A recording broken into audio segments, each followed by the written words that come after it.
All right, good morning. Welcome to the tailgate debate. I'm Anthony. I'm here with Zach, returning guest Scott, and Moisty number two. Jamie is out today. All right, Zach, give us the rundown of our scores from yesterday, from our picks. Well, only Jamie had Texas. We picked Baylor. Baylor shit themselves late. UNC also. Well, give us our totals first. What's the total scores that we did? We all had 5. 5 out of All 10. right. All right, so let's start going through the games. Texas won, right? Yep. They Yeah, put it Texas. away late. That guy Bijan had a nasty hurdle to end it. Yeah, they suck anyway. So whatever. They win a game when it no longer matters. Pretty much sums up Texas. Yeah, I actually think you won our pick pool this week. About time. Because Washington covered last night. All of our parlays got blasted, though. We could talk about that in a little bit. Go ahead and finish going through the games. All right, UNC.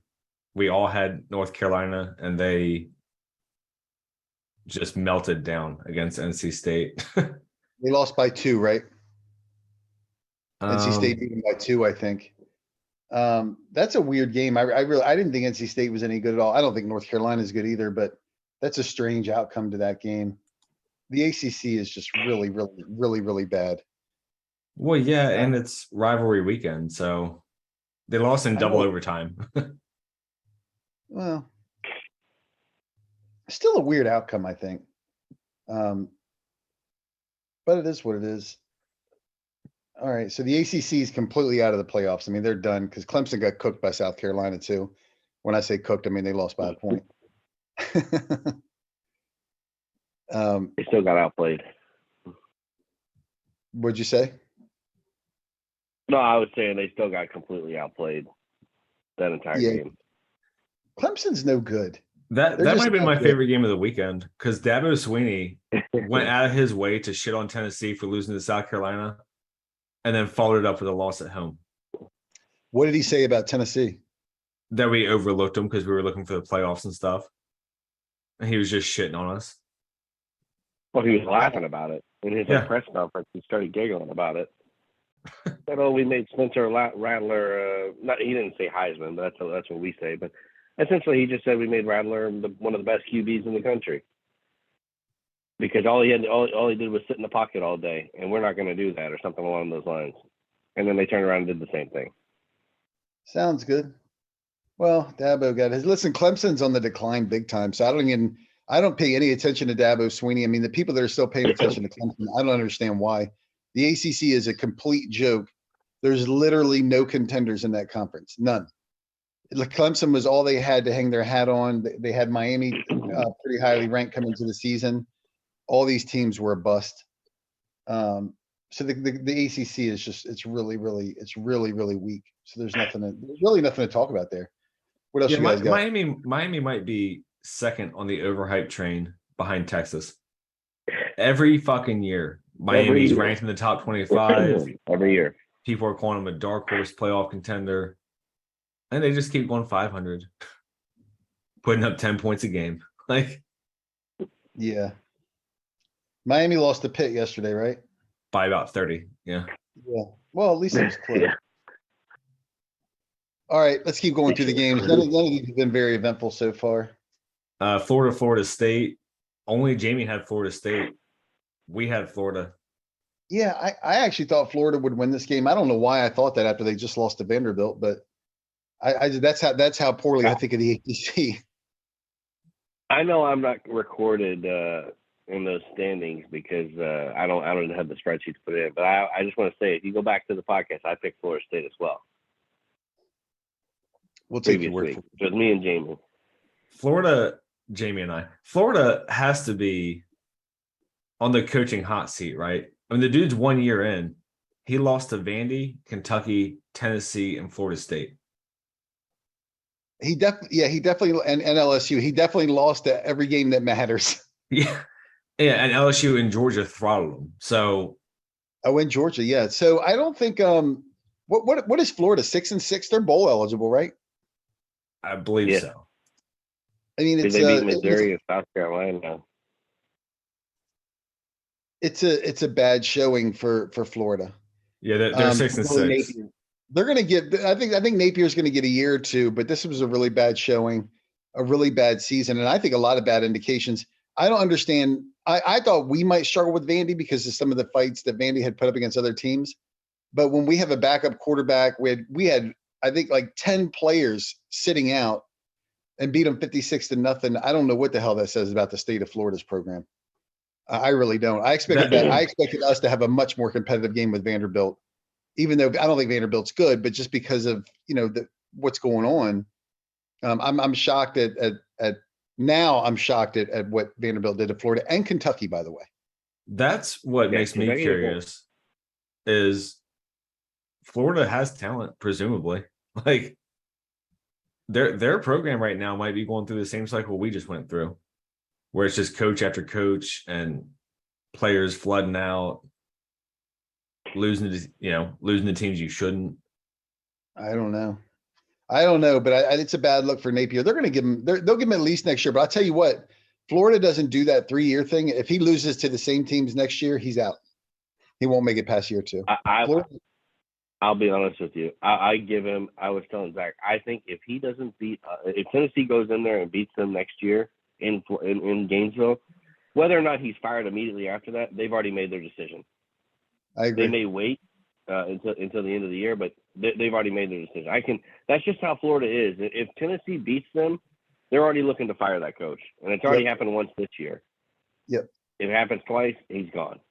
That's 100% true. Yep. Yeah, and the reality is you can literally recruit from only the state of Florida and have a top 5 class. So they don't have excuses. 100%. Like they're as talented as Kentucky, more so than Vandy. Like you don't get to use the rebuilding excuse for those teams. Well, he does have to stabilize the program. I'm not going to defend him because I don't think he's a good coach, but there's a lot of people that feel like he's going to get it done, but he just needs a little bit of time to get everything straight. I'm not one of those people, so we'll see. I think Florida is also on the decline. So, but we don't really give a shit. We want to beat up on them anyway. So let's keep moving. All right. Well, the next one was the Civil War. Only you had Oregon State. Fucking A. So I had to give you props for that because I was shitting all over you, and you were riding the Beavers all year. I told you guys you were idiots. I mean, the Beavers looked a little bit sloppy in the first half. But they tightened up in the second half and just ran the ball all over Oregon. Oregon is overrated, and Oregon State actually has a pretty good run game. I think Oregon State's actually underrated. I watched them a few times this year. They're not a great team, but they're definitely a good team. I mean, a decent team. And I think they've been kind of underappreciated all year. They almost beat USC. I don't know. I think they're a pretty decent team. I like Oregon State for some weird reason. I think it's just because they're the Beavers. I can't root against a team called the Beavers. I can't do it. I got to give them some love. I like their colors, but also that was a colossal implosion by Oregon. You get a 31-10 lead in the third quarter and lose. That's a fucking meltdown. Well, let me tell you, the backbreaker was Oregon State cut it to, I think, a field goal. Oregon had the ball on their own 30, 4th and 1, went for it and got smashed behind the line of scrimmage. That was ball game. Oregon State scored a touchdown. I mean, they went back and forth a little bit, but it was bizarre, man. It was bizarre. These coaches are really stupid. 2 fucking times Oregon's done that in 2 weeks. Yeah, well, I mean, they got what earlier, they asked for. earlier in the game too. They had a goal line stand too earlier. And meanwhile, Oregon State had scored like 14 or 21 straight at that point. So they were already rolling, and you're going to give them the ball at your own 30. It was so stupid. These coaches, man, they're strange. But I was glad. I was rooting for the Beavers anyway. So Oregon State maintains some home field advantage there. Who's next? Well, we have our game. I'm not sure how much there is to say about it, but there's not a lot to say. It was exactly what I thought. We had a ton of players sitting out. A lot of seniors sat out. I expect that to be the same thing for the bowl as well. I thought Milton looked like complete dog shit. We're going to have to play the freshman next year when he comes in. Milton does not have any accuracy whatsoever. And I don't know how you can teach that at this point. The dude just doesn't have it. He's an athletic freak, but I mean, how old is he? 20, 26, 28, something like that. I mean, the guy's been around for a long time. He's been working with Heupel. He's been working behind Hendon Hooker. If he can't do it by now, and these receivers he was missing were wide open. So it's not like they were asking him to squeeze the ball in somewhere. They were wide open and he could overthrow. I'm like, this is ridiculous. I do like Milton, and it's amazing to watch him throw the ball, but the accuracy is not there. He's not the guy. So I'm a little bit concerned for next year. That was my takeaway from the game. Yeah, I'm more leaning toward your side now about Milton not being the guy. The only thing I would say in his defense is that game was in a monsoon. Like, it was pouring. He made a couple nice throws, but he missed a lot. So to me, the bowl game is going to be, he's playing for his job in the bowl game. Mm-hmm. So that's where I'm at with it. I mean, I assume we're going to get the Sugar Bowl. I don't know. Well, let's get to that when we talk about the playoffs. But also, Scott, Vandy's fucking miserable. We busted 3 runs over 50 yards. Vanderbilt is terrible. 4. I went back and checked. We busted 4 50-yard runs. Oh, 4. Sorry. I really don't know how Vanderbilt beat anybody. And let me tell you something too. That little dance that these guys are doing where they fake the hamstring injury, I don't like that. It scared the shit out of me, man. When we returned the punt for a touchdown and the guy acted like he tore his fucking hamstring, I was like, oh my God, he fucking hurt. He got hurt. And then he started dancing. I was kind of pissed off. I'm like, you tricked me. I don't really understand it either. I don't know where that came from. Once he did the dance, it was actually funny. Yeah, it was funny. Kelly was watching the game with me. I said, oh my God, he got fucking hurt. And I went to get a beer and she goes, he's dancing. What are you talking about? Scott, do you have anything you wanted to add about that game? No, I mean, like you said, it was in the rain, but I'm leaning towards Milton is not the guy. I mean, there's just too many overthrows. It's hard to say for that type of game because I don't know that he was able to even get into a rhythm. I mean, the reason I say that is because 4 of our touchdowns, like especially in the second half, it was a one play, 2-play drive. I mean, if we busted those 50, 80-yard TDs, he never even got a really chance to settle in, I don't think. I still, from what we saw, I'm not confident he's the guy at all. And as Zach said, we'll see how he does in the bowl game and go from there.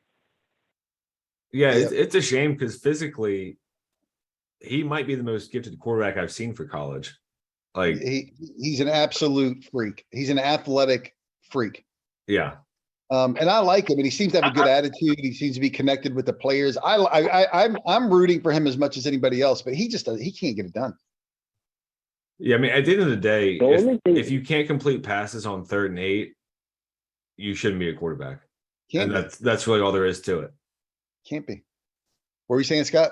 The only thing I could see is that if he just can't get those passes down, he's still a human freak when it comes to his size and everything as a quarterback. I would not be surprised if we start to see him in like more of a, I wouldn't say wildcat because he's a quarterback, but those types of situations where we have a play designed for him to run it and utilize him more that way, just like South Carolina did against us with their quarterback. I wouldn't be surprised just so that Nico is not, 100%. Unless Nico comes out and shows out. I mean, that's a whole different story. If he comes out and he's the man, okay, so be it. It's his job to lose. But I feel like there's going to be a little bit of a combination to start next year. That's all I can see. Yeah, I agree. I think that's probably right. I think you're going to see some rotations. It's a good thing we start with Virginia, and then I think like somebody else like UTSA or something. Before Florida, we have 2 games. Yeah. So they're gonna have to get it straight. Virginia's a good starting game because they're not a complete. I mean, they suck, but they're not. It's not like playing like Hawaii or something. So they should put up a little resistance, and we should be able to see kind of what's going on and make some adjustments. But I mean, I think it's going to be the freshman. That's what I think. And I think it should be. I'm all about letting these guys learn on the fly. If you think they're the future, get them in. Let them start getting the reps and trial by fire. That's how I am. And people always say, well, you don't want to ruin their confidence. I mean, if that's the case, they really shouldn't be there. I have no patience for that kind of mentality. If your confidence No, is that my only thing about starting. Go ahead. No, go ahead. Oh, okay. Well, I was saying is my only thing about throwing them in there is that, as I said before, is as long as our offensive line isn't just putrid and has some sort of semblance of pocket protection, then I'm okay with throwing them in there. But I remember there's back when Dobbs came in there and Garetano, even after that, they were all running for their lives. They never even got a chance to Dobbs just ended up being a freak athlete and making the most out of nothing. But if you go back and look at those games, even when he was the starter and like junior and senior year, he was running for his life. We didn't have an O-line. Luckily, with Heupel's system, I think it's more design. He has a better design for them so that it's not the quarterback just running for his life. Every now and then you see a breakdown, but typically our O-line has been pretty good. And I think we only lose one or two this year. Yeah, I can't compare what Butch Jones and those idiots did to what Heupel's going to do. So I'm not even, to me, that's apples and oranges. I think we're in a different system now. We get rid of the ball pretty fast. And look, and I don't really care. I mean, somebody's got to be back there. So I don't give a fuck who it is. I don't care if you're a freshman, senior. Somebody's got to be back there. If the offensive line sucks, somebody's going to be running. Put the best guy back there. I don't care. That's the way I feel about it. But anyway, we'll see what happens, and we'll get into some bowl projections and playoff discussions in a couple minutes. But it was an ugly game. It was nasty, man. But we did have a big turnout, a big Tennessee fan turnout in Vanderbilt. I was glad to see that people didn't pack it in after the loss. I was a little bit concerned that people might be dejected after the loss South Carolina, but it was nice to see a big turnout. Who's next? Notre Dame, USC. By the way, we all had Notre Dame. I do have the World Cup on, and Croatia had a point blank shot that was blocked, so they're still up 2-1. All right, what'd you say? Notre Dame, USC. We all had Notre Dame. Yeah, I was surprised by this game. Did one of you guys go to first, or you want me to go? Did you guys watch it at all? Only a little. From what I saw, Notre Dame's offense really struggled, and I was surprised they gave up 38 points. Let me tell you, I text Jamie because I had the Notre Dame game on at the same time as the Tennessee game. So I was watching both. Luckily our game was a blowout, so I could pay a little more attention. And USC, and I wish Jamie was here. I know he's busy, but because he could talk a little more in depth about it. But every time I looked up, USC was gashing them. They were gashing them, and it was reverse plays, it was run plays. Yep. They were very efficient on the ground. There was some pass plays, but it looked like they were really killing them on the ground, which I was surprised. I was shocked. And then Notre Dame's play calling, every time I looked up, it was first down run, second down run, third down pass. It was so old school, so outdated. I'm like, it made me angry. I'm not even a Notre Dame fan, but it made me angry watching it. I'm like, how can you be this bad? That's what we've been talking about all season. I know. Is this defensive minded coaching? And that's what that was. They looked like they were just playing to not lose. It was absolutely frustrating. It was frustrating to watch because when Notre Dame did push it down the field, they had some success. Now, when it was late in the game, when they needed to score, they threw an interception. But everybody knows you're throwing at that point. I mean, it's so irritating. I'll talk to Jamie when he gets over here, but I feel like every game that Notre Dame won is on the backs of the players because they're working against the other team and bad coaching. I think this coaching staff is horrible. I think it's horrible. That's really is my takeaway. And I don't know if Notre Dame should have won the game because USC offensively, they really put it to them. And that's not been Notre Dame's Achilles this year is their defense. So you do have to give some credit to USC there. But Notre Dame's inability to move the ball against a USC team that really doesn't play defense is pretty fucking inexcusable. So that was my takeaway. I mean, you guys pretty much Yeah, you guys pretty much hit the nail on the head. The little bit we watched was every time USC, like you said, they were gashing them with the run game consistently. I mean, I thought Caleb Williams was going to have to play lights out, and I mean, he managed the game. He made some throws when he needed to, but generally speaking, their run game, I don't have the stats up, but from what we saw, because we were going back and forth as well, every time I looked up, it was a 10-yard run by USC. And then, like you said, with their defense, with their offense, the run pass thing. How do people anticipate to keep a job? That's how Fulmer lost his job, because that's all he did. Run pass, the old school run, third and long pass. It's inexcusable to me. It's bizarre. Yeah, to me, that's what they look like, is like the 90s Tennessee team, where they think they're just going to outclass everyone. The 90s, so it's I team. formation, pound it, pass over and over. Score 17 and you should win. It's a bad mentality in today's game. Well, it's a loser's mentality, and the coaches are going to get fired for it. Yeah, it's an absolute loser's mentality. Caleb Williams, by the way, I'm almost positive had 3 rushing touchdowns. So he did. He pulled them. I remember. Yeah, they did their damage. They really did do their damage on the ground, and I was very surprised by that.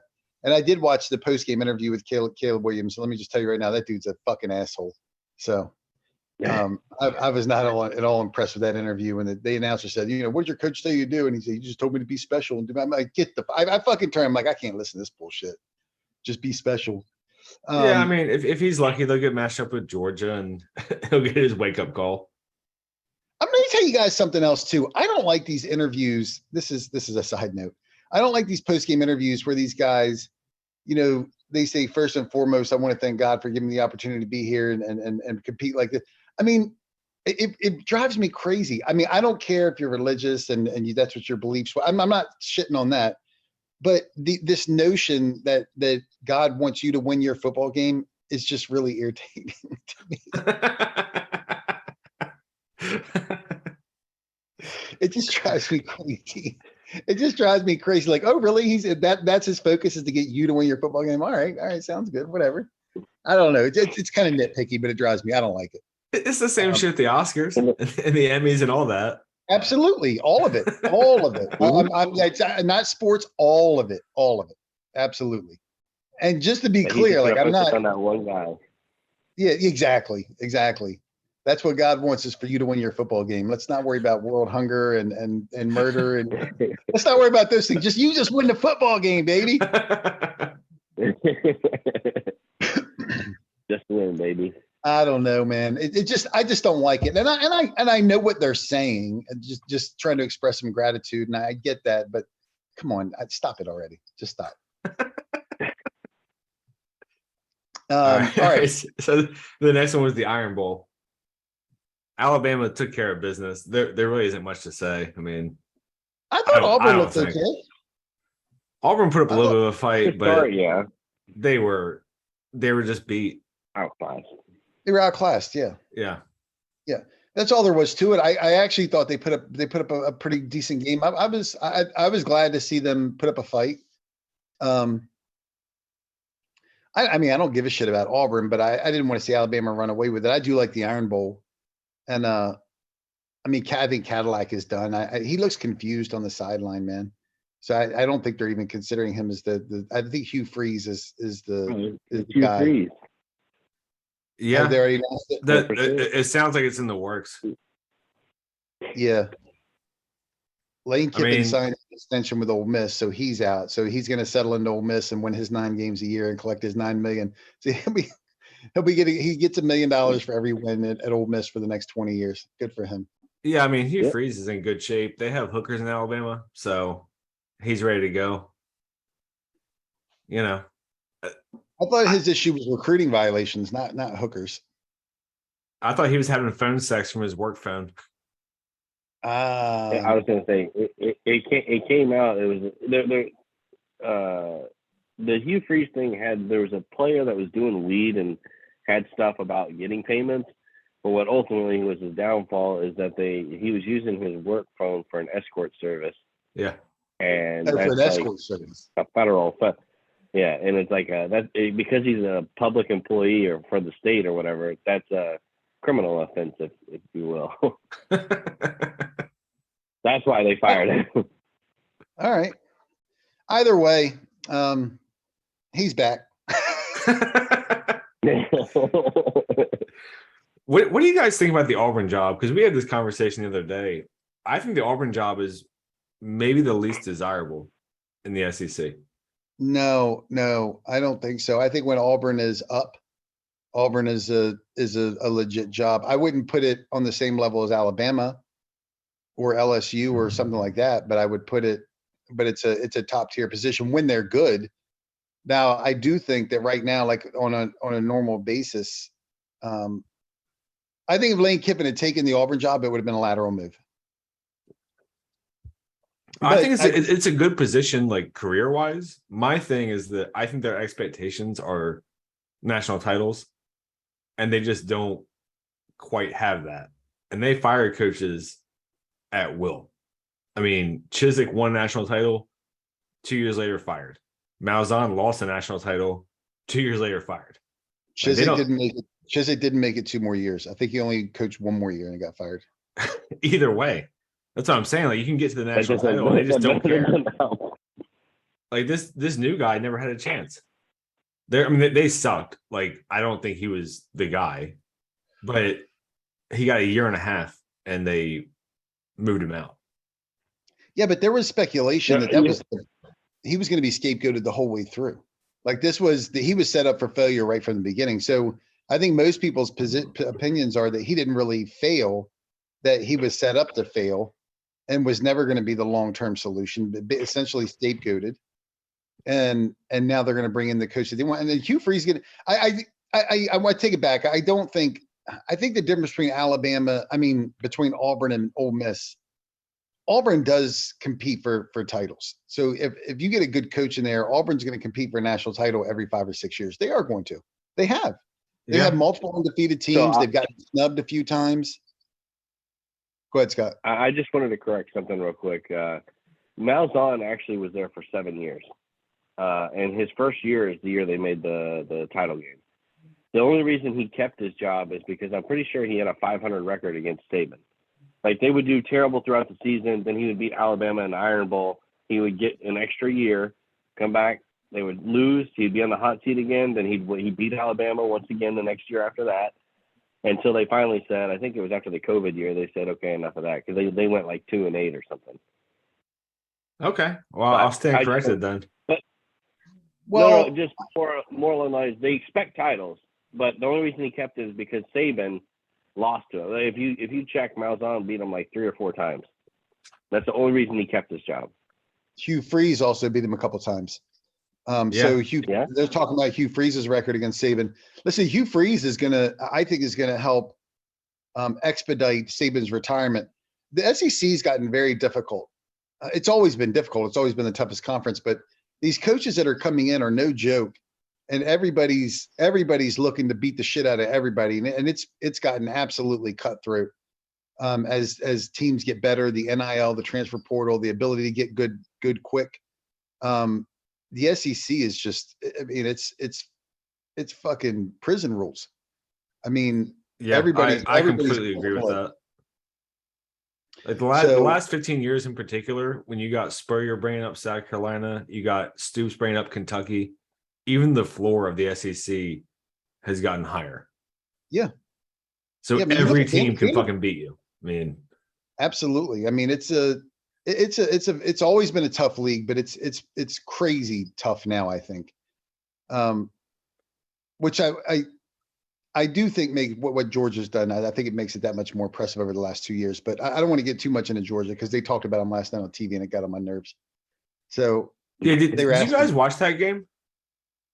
I didn't watch it, but I saw the final score. It was weird. They struggled for like 2.5 quarters. Their offense was just like run. It was 10-7. Croatia just scored. Croatia's up 3-1 over Canada. Go ahead. I say, and then it was 13-7. And then eventually they just, wore them down and pulled away. But it was an ugly game. It was a boring game too. Yeah, I think Georgia's looking to just finish the season up and get to the playoffs. I do believe that about yesterday. And also, I think Georgia Tech is a little bit schizophrenic. I think Georgia Tech actually has some potential. When I watched them play early, I thought they were going to be competitive. I like their quarterback. He was the dual threat guy. But then he really fell off in the kind of midway through. So I think Georgia Tech actually is kind of schizophrenic and can have some up spots. So I'm not surprised that they were able to get competitive with a couple teams here and there. But ultimately they're just not that good. So I think Georgia Tech is interesting because, again, if you recruit from only the state of Georgia, you can have a top 5 class. Like, yeah, but Georgia Tech's been bad for a long time, man. They've been bad for a long time. But I feel like they have the potential to do pretty well in the ACC at least. As a matter of fact, I don't think Georgia Tech's been good since the 80s. Have they? No, they had that stretch in the BCS because they went to a couple BCS bowls way back when as the ACC champs. That was back when that guy took what was his name? He made them the wishbone offense or whatever, the triple option. Yeah, You remember that? Yeah. I didn't think he had any success with that though. He did for the first couple of years because people had to, they weren't ready to adjust to that in their league. You only think of that once every couple of years if you play like the academies. But now, then they had to do it every year. And after a couple of years, after his initial success, it blew up and they fired him because obviously once everybody figures out how to stop it, he can't change his whole offense. He couldn't adapt is what I was getting at. Well, plus they recruited Calvin Johnson, so they were, lucky at receiver for a couple of years. They wasted Calvin Johnson though. Yeah. I mean, he had some good games, but they ultimately wasted him. But I do remember that stretch you're talking about. But yeah, they've been bad for a long time. No, it's been over a decade now. Yeah. So who's next? Is it Sunflower Bowl? Whatever the Kansas is. We all had K-State. Yeah, they won. Fuck them. Let's keep moving. Yeah, there's not much to say. I mean, Kansas had a good season for them, so yeah. And they play TCU coming up, and I think they'll beat TCU. But we'll talk about that when we get into the playoff discussion. Michigan, Ohio State's the next one, and I'll just go ahead and say I told you so because I've been talking about Michigan beating Ohio State for like 2 months. Ohio State fucking sucks. They've scored 20 points a game when the other team has any kind of talent. I'm so fucking tired of hearing about them. I'm tired of Stroud. I'm tired of all of it. And Stroud's not even the best player on his own fucking team. Marvin Harrison Jr. is a monster. He's a freak. That dude, he's an animal. And he's carrying that team at wide receiver. Yep. So the fact that Stroud's in talk for Heisman instead of him is an abomination. Agreed. I love Marvin Harrison Jr., man. He's legit. He is legit. And so is the other receiver they got is pretty good too. I can't pronounce his name, but he's good as shit too. Skill player wise, they're fine. Ohio State is so overrated. But here's what's so infuriating. First of all, I think they're going to be in the playoff. So we'll get to that in a minute. But what drives me crazy is that Ohio State is the only team in the country that gets the benefit of being crowned as the best team. And then you have to prove that they're not, where everybody else has to prove and earn their way to being the best team. And it's unbelievable that they have to be beat down repeatedly for people to say, okay, well, they didn't play their best game and whatever they think. Herb Street's going to come right on there and say they still deserve to be in the top 4. Don't. Oh, they already have. Huh? They already have. Like I've already seen multiple analysts saying that that was a instant classic game, blah blah blah. And then Ohio State should still be in the playoff because they were one of the top 4 teams. 100%. Instant classic. They got beat by 20 at home. And the thing is, everybody's talking about how Tennessee got their ass whipped by South Carolina. We lost by 24. Ohio State lost by 20. I mean, what the fuck? They gave up 45. They got ran all over. They got gashed. They got embarrassed. It was at home. And I'm done. every fucking person on TV was like Ohio State 42-20, just blowing Michigan out, tons of points. They scored 20 fucking points again. But my biggest thing about that game is that they're going to sit here and say it was kind of close until the end. That game was never close after they came out from halftime. They scored 3 points in 30 minutes. And once Michigan quickly got up 2 scores, the game was over. They kicked a field goal and made it 11, and then immediately right after, Michigan went and scored a touchdown and put it away. And they're sitting here saying this game was close. The game was never close in the second half. I don't understand that rationale. Like, if you got beat by 20, who gives a fuck how long it took to get there? You got there. You lost by 20. Who cares? But they argue, oh, it was close until so-and-so, until this point. And then they rationale it like that. So was our game. We were only down 4 to South Carolina midway through the third quarter. I know. And also, you got your ass whipped. You got your ass whipped. How bad is Ohio State's defense that they just gave up numerous 70-yard touchdowns? Like Michigan's quarterback is not good, and he was making it rain out there. He was like Vince Vaughn. No, he was throwing balls up to wide open receivers. That's what I'm saying. Those dudes had no one around. No, even the commentators were joking that everyone was talking about how he couldn't throw, and that Ohio State's defense made him look like they didn't say Heisman, but they were making him look like he was proving them wrong. That guy was throwing to receivers there was nobody within 15 yards of him. Yeah. And half the time they were underthrown. Yep. The receiver had to stop and catch the ball. Yep. That's exactly right. And they still ran him for touchdowns. The receiver had to stop and catch the ball, and they would still catch it and run it for a touchdown. It was brutal, man. That second one especially was bad. That was the one where the guy did the post route, and there was no one on the screen except for the receiver. That shit was crazy. But here's what's really infuriating. First of all, I think Ohio State's getting the playoff. We'll get to that in a second. Secondly, next year, they'll do the same thing again. Ohio State will be number 1 or number 2, and you'll have to wait all year for somebody to prove it otherwise. They got this shit. They really need to get rid of these preseason rankings. They need to get rid of them. They should be no fucking rankings until week 4. None. And then rank the teams. And they got us these fucking stop ranking teams based on recruiting classes. I mean, Jesus Christ, man. Yeah. This is the shit that I've been bitching about all year, is this goldfish memory bullshit, where we just pretend like the Big Ten they don't get fucked every year in the playoffs. Like every year they go to the playoff, they score 10 points and lose by 30. And then everyone pretends next season that the Big Ten is SEC equivalent. It's fucking not. Out. Yeah, exactly. The only thing I'll be glad about is if Ohio State makes the playoffs. The only thing, and it really doesn't matter, is that they'll get blown out again. But that's what it takes to say I told you so. That's really what you have to do. You got to put these guys in every opportunity to win to say I told you so. Where if you're Tennessee, you get your ass whooped once, it's like, oh yeah, they were overrated, smoke and mirrors, Cinderella, they're done. Put them number 10. Let's get them out of the way. Ohio State, it was an instant classic. They only lost by 20. Nailed by it was windy. Yeah. It was a 1-19, but it was windy. Yeah, something's in their eyes. It drives me crazy. Ohio State, it's exactly what we all said all year. Ohio State is completely overrated. I think Michigan is also not very good, by the way. No, their offense is not good, and the fact that they scored 40 is insane. I think Michigan's going to be in the national title game, just because I think they're going to end up matched up against TCU, and I don't think TCU is very good. Mm-hmm. I think Georgia is going to have 2 of their easiest games of the season in the semifinal and championship versus going through the SEC. I think they absolutely roll in both of those games, whoever they play. The only thing I think that will be fucked up.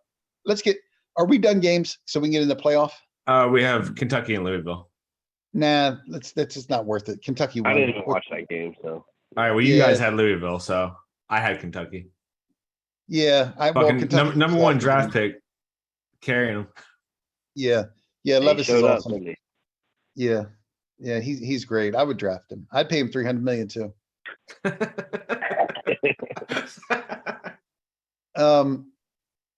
So let's get into the playoff discussion because I told you guys last week and you guys said I was crazy that I thought Alabama was going to get back into the playoff discussion.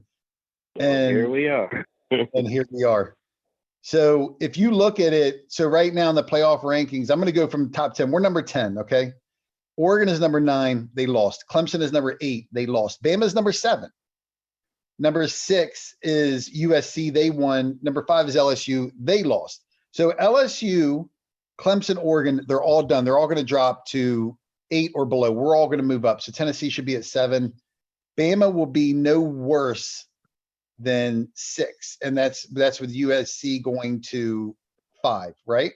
No, USC goes to 4. Well, you forgot about Ohio State. You forgot about Ohio State. I think they drop to at least 5 or 6. Correct. Let me finish. So that you're right. So TCU's at 4. They won. Michigan's at 3. They beat Ohio State, who's at 2. And Georgia's at 1. So Georgia's going to stay at 1. Michigan's going to go to 2. That's a no-brainer. And TCU at 3. That's all chalk, right? Yeah, Everybody. yeah. Okay. Oh, sorry to interrupt, but did you have a thought on the LSU A&M game? Like how bizarre is that, and how typical of Brian Kelly? Like you got the playoffs on the line, and lay a dud against a bad team. You thought that was bizarre? I thought it was as expected. Well, I meant bizarre, in the big picture. For Brian Kelly, it's expected. But just the fact that A&M is like reeling and had no conference wins, and then whoops LSU's ass.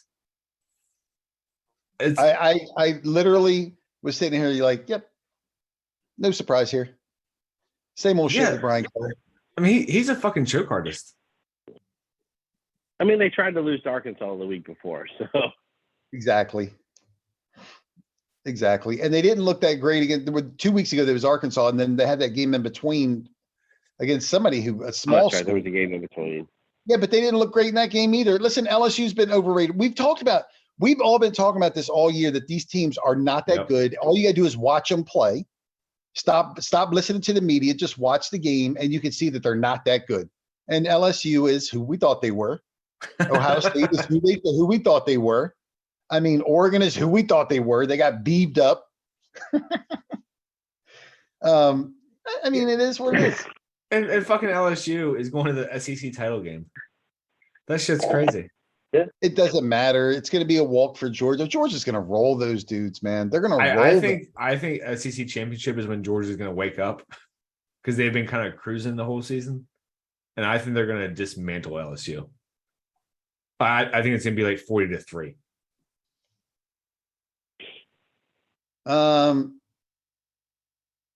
I don't know if Georgia's going to score 40, but I do think the LSU is probably only going to score 3. So I don't think that's too far off.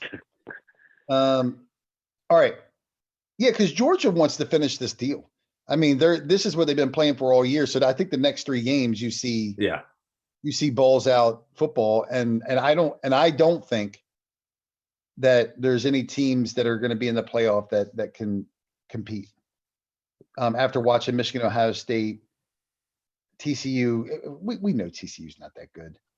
And talent wise, Georgia is just superior to the teams that are going to be in the playoff. Yeah. Like if they get matched up with USC, the trenches are going to be destroyed by Georgia. It doesn't matter. Like no one expects the Pac-10 or Big Ten or whoever to play physical with Georgia. Yeah, I don't think it matters. I don't think it matters. Everybody knows that Georgia's going to win national title. But anyway, where do you think? So let's say I think Tennessee comes to 7. Where do you guys think Ohio State goes to? Where should they go to, or where will they go to? Where will they go to? Like 6. I was gonna say my top 6 would be. This is what the committee. I believe the committee is going to do is obviously Georgia, Michigan, TCU, top 3, and then I believe it would be USC, Ohio State, Bama. Yeah, and then us. Then us at 7. You think Ohio State goes to 5 and Bama at 6? Yeah. That's not what I think it should be. I'm just saying that's what I think the committee is going to do to keep Ohio State in the picture. I think Ohio State goes behind Bama. I think it's Bama at 5 and Ohio State at 6. Tennessee at 7. That's what I think. That's what I think is going to happen. So I agree with you guys, other than I think that Bama is going to move ahead of Ohio State because of the fact that Ohio State got obliterated at home and Alabama lost 2 games on the road on last second plays against top 10 teams. And Alabama's Former gonna have a top better 10. strength of schedule. Huh? I said former top 10. No way LSU stays in the top 10 with 3 losses. LSU's gonna be number 10. Yeah. They'll stay Um, above. They'll stay above Penn State and K State and all them. Yeah, they're gonna be, well, they might go to 11. They might go to 11. I was Penn just State's gonna joking. move up too. It's still a ranked win regardless, or loss or Yeah. whatever. Yeah, I mean, if you look at the strength of schedule, Bama is gonna be far superior to Ohio State. The only difference is the 1 loss for Ohio State versus the 2 for Bama, but Ohio State didn't play anybody.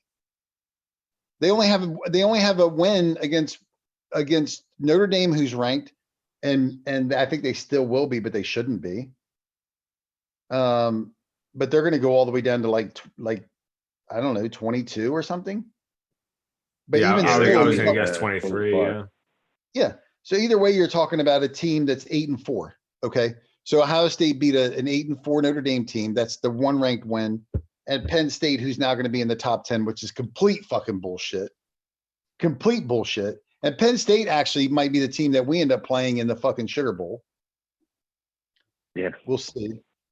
If we go to the Sugar Bowl, I don't even know if we'll go, because if Bama doesn't make the playoff, I think they're going to get in the Sugar Bowl, which is also fucking bullshit. We'll get in a New Year's 6. I think there's a rule in the playoff committee. If you're in the top 8 or something like that, you're guaranteed a New Year's 6 bowl. Yeah, I think you can't have more than 3 from one conference, but you can definitely have 2.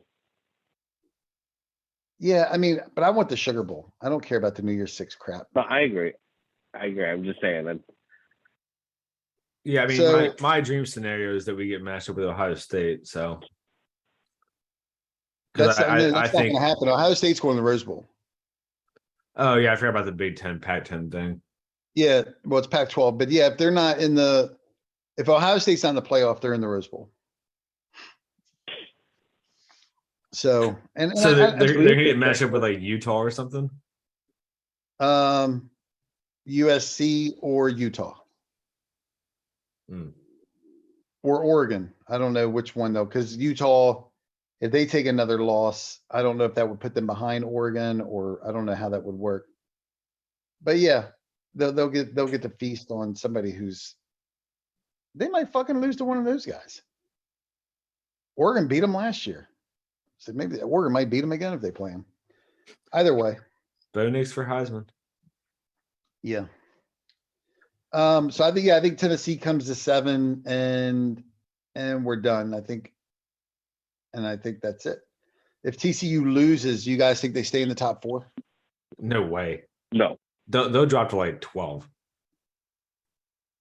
The committee does not like the Big 12 at all. Yeah. So I truly believe that if TCU loses, Bama, Ohio State both get in the playoffs.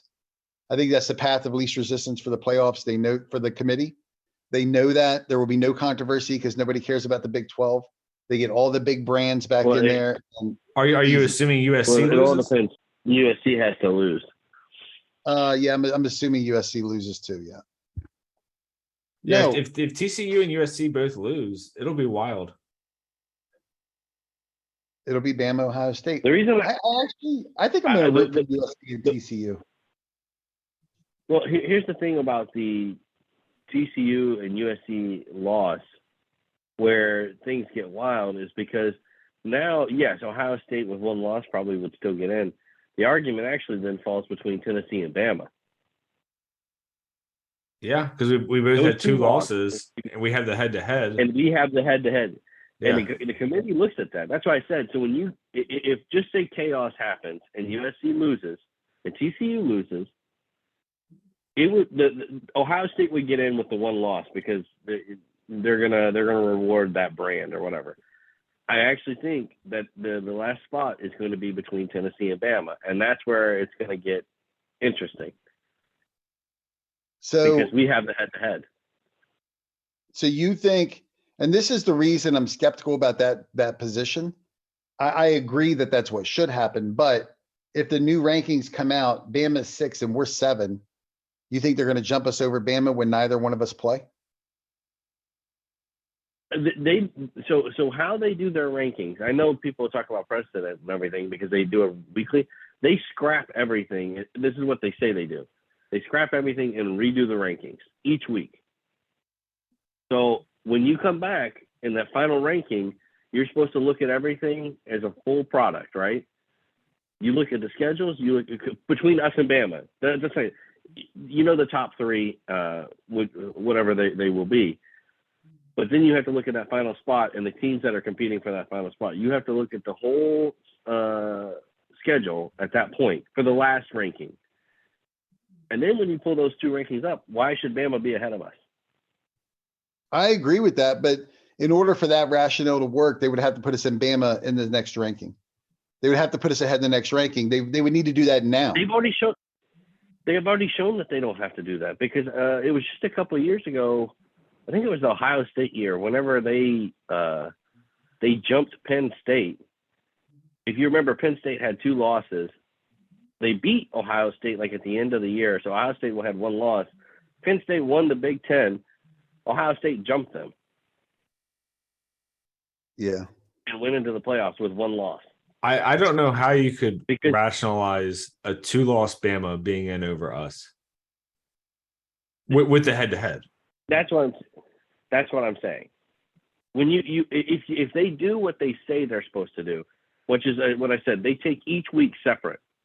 So each week they look at the whole thing and then put the rankings out.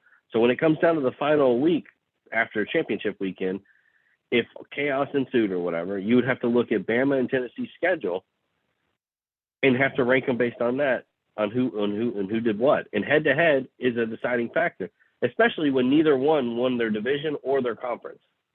Right. I'm just saying what the committee's supposed to do, what they say they're supposed to do. Whether or not they do it is most likely, like you said, it's most likely going to happen to what you say. Yeah. But that's how it's supposed to be. Yeah. I mean, I guess we'll see. So I don't know. Anything else on the college football? Because are the rankings out again Tuesday? Is that the next show? Tuesday.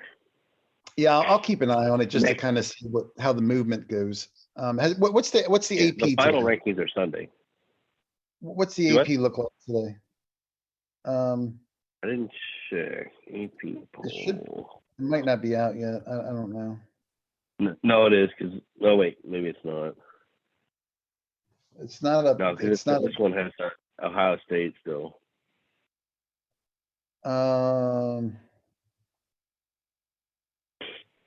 Speaking of movement in the AP poll, we should really move up in basketball, but we won't get into basketball. Yeah, I don't know what's going on with the AP. I don't think it's out yet. Oh, I mean, we're a sports podcast. 4-1. Do what? I said we're a sports podcast. I think we should at least mention that we destroyed Kansas on a neutral court. Yeah, we could talk about it for a minute. Won that tournament. That was an awesome win. But let's finish on football. Anything else for football? I want to talk about the Egg Bowl. Oh yeah. Let's talk about that. That's a worthwhile game to discuss because Lane Kiffin's a bitch. Lane Kiffin is a fucking idiot. 2 weeks in a row, or sorry, 2 out of 3 weeks, he turned down a field goal and his team lost by less than a field goal.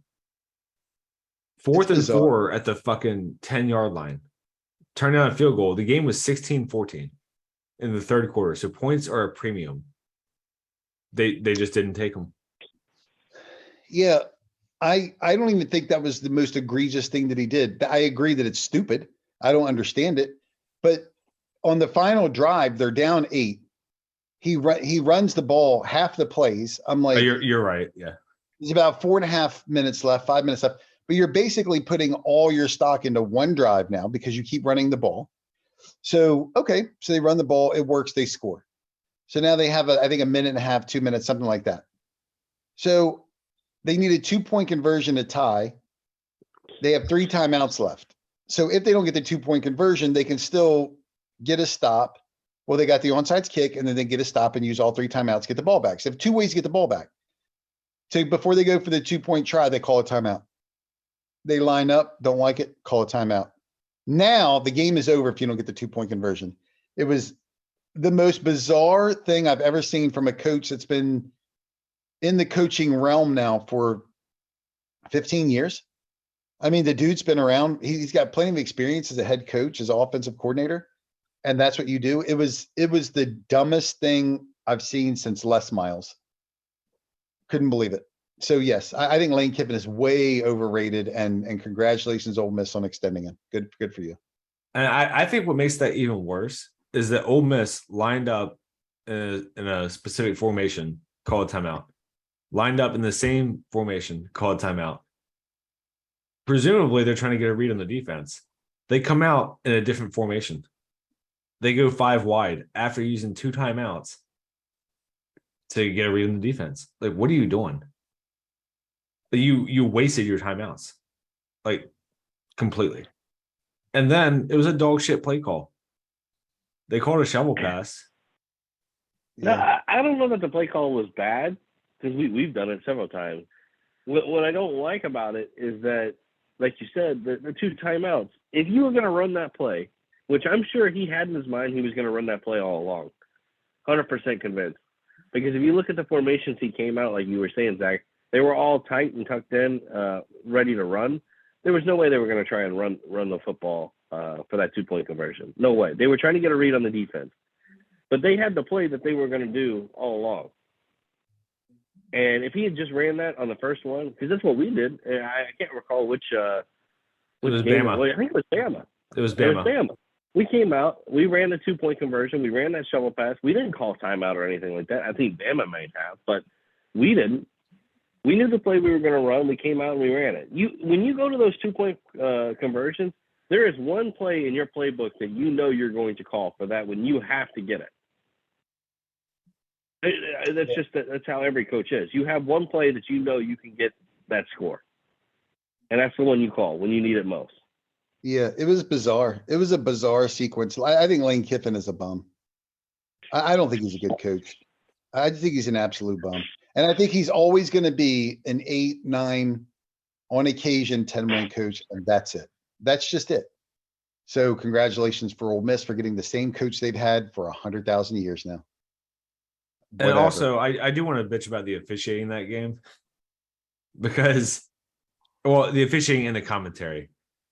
The Ole Miss quarterback threw a backward pass, which live, I was like, that was a backward pass. They called it incomplete. I don't think it was backward, by the way. They blew it dead. There was like 3 or 4 seconds that went by, and a Mississippi State player just picked it up, like he was picking up groceries. Yeah, and he was giving it back to the ref. It wasn't like he was going to recover it. Yeah, and they gave him the turnover, which was insane. And they followed that 2 plays later with the Mississippi State, I think, running back diving at the pylon. He hit the pylon with the ball, and they called him down, half yard short. And not one part of his body was touching the ground. Yeah.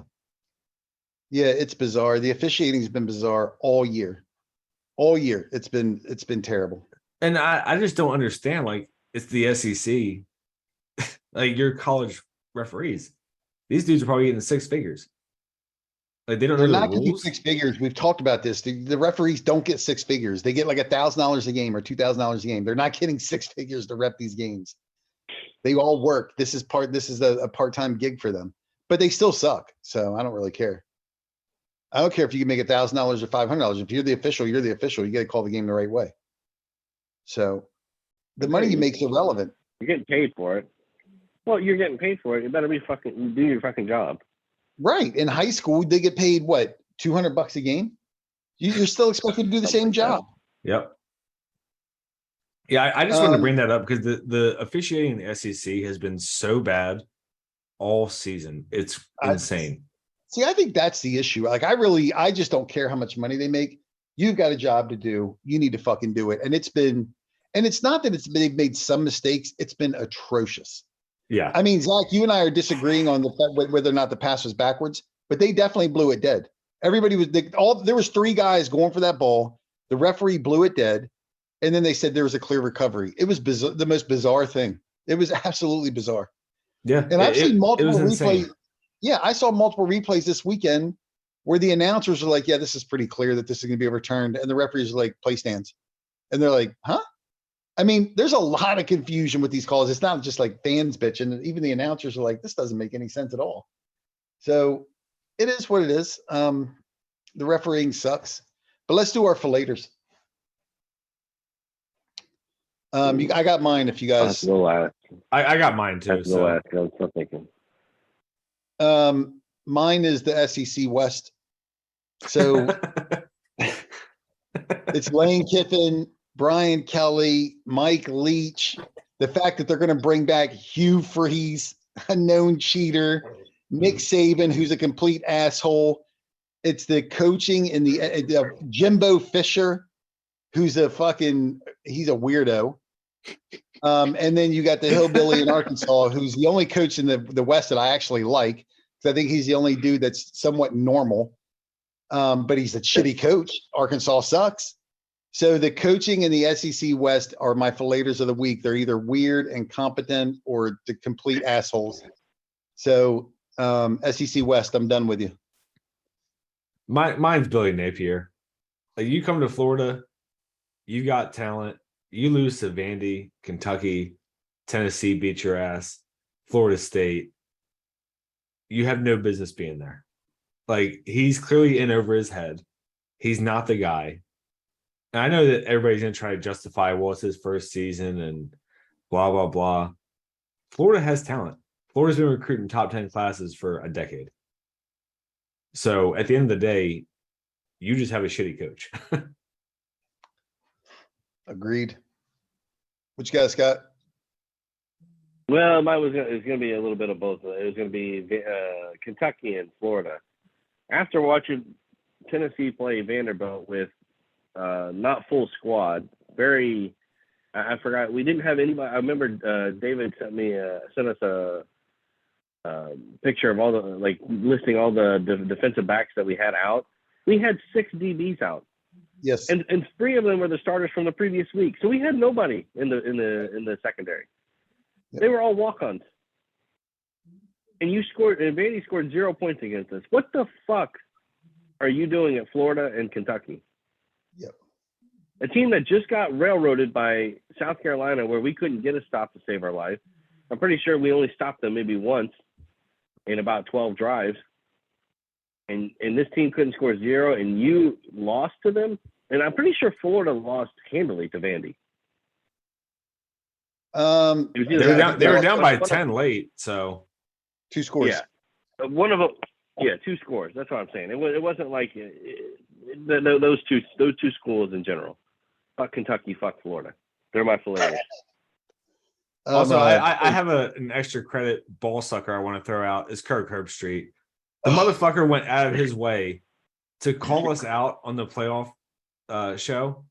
He just threw Tennessee under the bus. They're having locker room spats.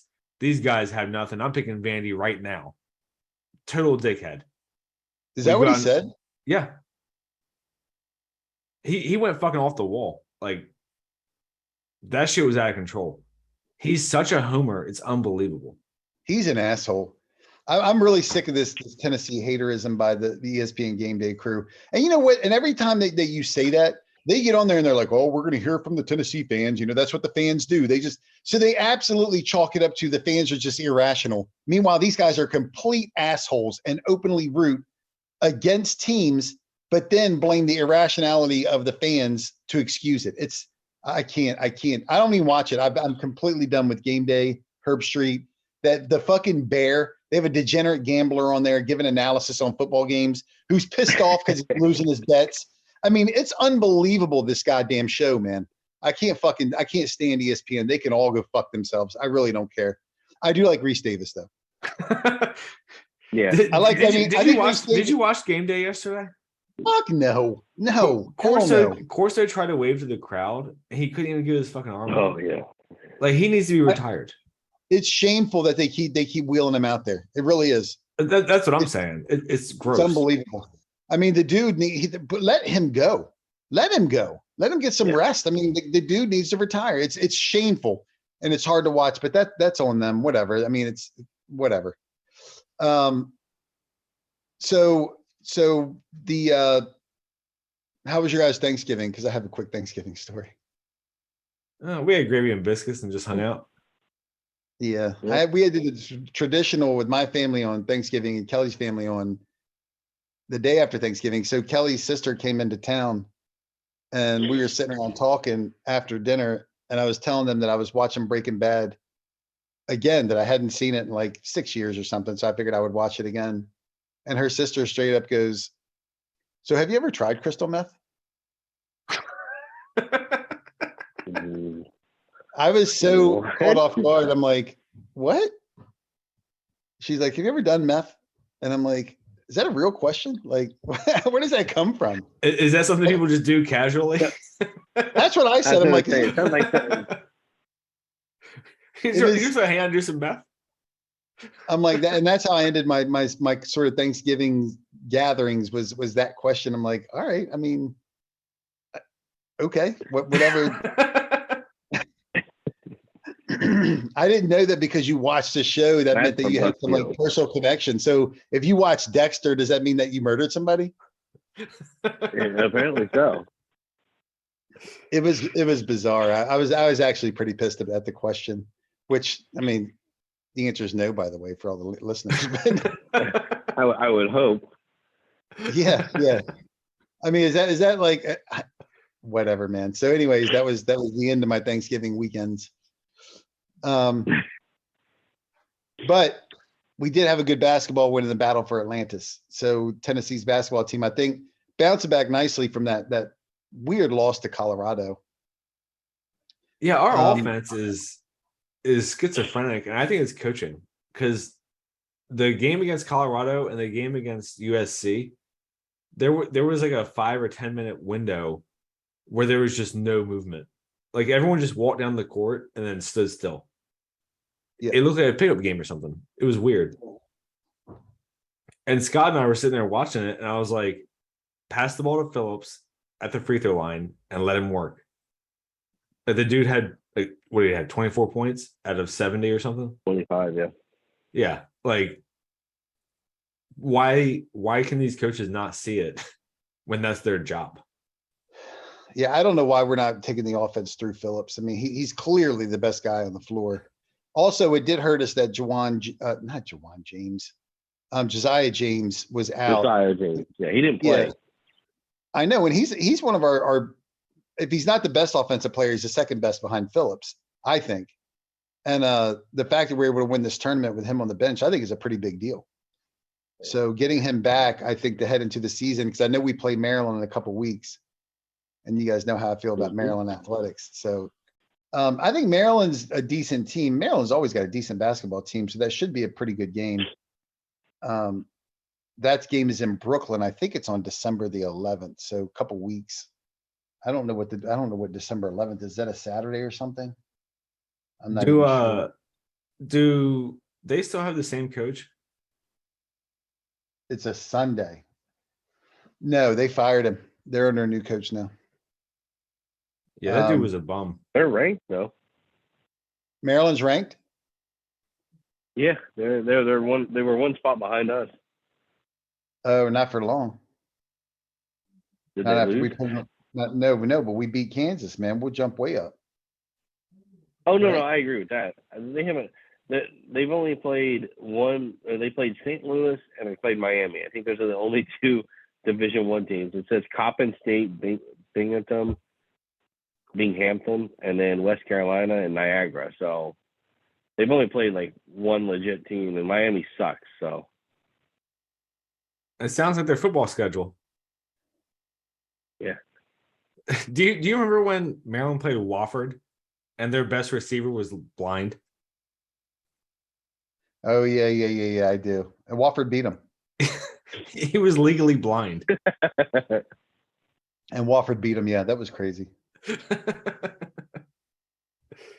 So listen to this, in the updated coaches poll, which is an absolute joke. We're number 8 behind Penn State. Did they even play last week?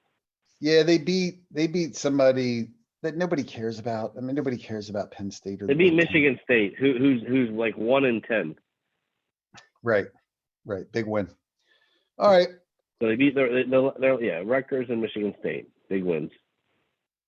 all right. And then World Cup, US tied England. I thought that was a really good outcome. And then, so if we beat Iran, we're in. So Yeah, we're winning. You're in. That's the one. I was telling Tech, the position you want to be in the World Cup group stage is that you control your own destiny, not wishing somebody else to lose or whatever. So the fact that we can win and the good news is Wales, I think, is technically not eliminated. So if they have everything to play for, I'm not saying they'll beat England, but if England were to draw and we beat Iran, I think 2 or 3-0, we win the group. yeah, I don't think that's going to happen. I think England's going to crush Wales. No, I agree too, but. And we really fucked up that game against Wales. I mean, we would be in right now if we just taken care of business those last 15 minutes, but. Yeah, that fucking PK was so dumb. It was. That was a dumb penalty. That's what I meant. It was just a stupid foul. Yeah. Yeah, it was dumb. The guy wasn't even facing the goal, man. Whatever. Anyway, good outcome. So a lot of good sports going on right now. So Tuesday will be the playoff selection, the US game, and then we'll see what happens with the bowls, I guess. We got championship week next week with the conference games. I don't think there's any games that are so USC is going to play Utah. Who do you guys like in that game? We won't actually do the picks. We'll just talk about them real quick. USC, Utah. Who do you like? I think Utah beat them by 1 at home. So I would pick USC to win it on a neutral field. Okay. I'll take Utah. I don't want them to, but I think they will. Yeah, I honestly haven't seen how Utah's done. They lost to Florida. What has Utah done the past game? Well, I know they're at the beginning of the year, but I'm talking about recently. Well, Utah, I don't know. I haven't looked at their whole record, but they're going to represent the Pac-12 in the championship game. So I think they beat Oregon, right? No, Oregon beat them. Yeah. No, Oregon beat Utah. The problem is Oregon lost to Washington. Yeah, or Oregon fucked up against Washington and then the Civil War. All right. Well, I'm still taking Utah. I got Utah. Zach's got USC. Who you got? Utah. Kansas State, TCU. I'm taking Kansas State. Yeah, I think Kansas State wins this one. They've been playing really good football since that loss. Who you taking? Kansas State, TCU. K-State. LSU, Georgia. We're all taking Georgia. Purdue, Michigan. The mighty Purdue Boilermakers at 7-4 playing Michigan for the Big Ten title. That's a joke. And then I will laugh my ass off if Purdue beats them, by the way. That would be the greatest. Yeah, oh my God. That would cause true chaos. That would be the absolute greatest. And then Clemson, UNC. Who you guys like in that? I've actually, this is probably the best game of the weekend. Well, that's not true because TCU, Kansas State will be good, and so will Utah, USC. There's some good games. Who you like in Clemson? I think UNC gets them. I think Clemson will bounce back. I think it'll be a very ugly game with not much defense. It looks like, I guess, Clemson, I thought they had a decent defense.